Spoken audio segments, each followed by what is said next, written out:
you could express a little bit on how chiropractic philosophy shows up on a day-to-day level in your own practice, can you describe sort of the application of this philosophy through the practice that you've developed and grown? Absolutely. It's the first two things to come to mind for me are one, communication with practice members. So what are you talking about with them? Like, what are the conversations that you're having in the practice about what their experience is and what it is you are actually doing as a chiropractor with however you decide to practice.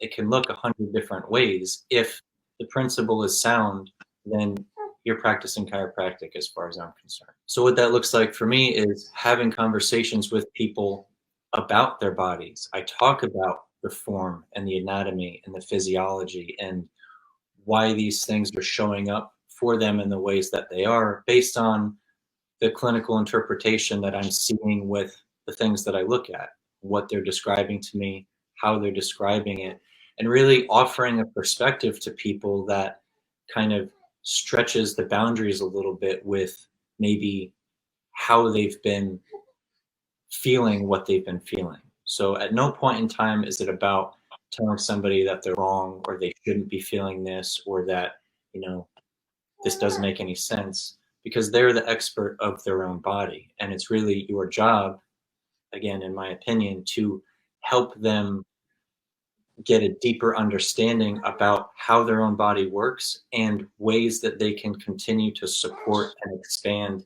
and enhance that relationship. And that looks and sounds like function. It looks and sounds like movement. It looks and sounds like this is why I'm doing what I'm doing. This is how it relates to your nervous system. I do talk about the spine, but I don't talk about it mechanically all of the time. It really also depends on who you're talking to. If you're talking to an engineer, it's going to be different language, different metaphors, and different verbiage than somebody who's a poet.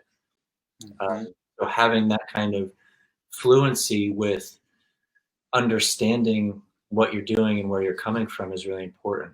The other way that it shows up, the first way would be communication with people. The other way that it shows up for me is just really being as clear as possible with why I'm there.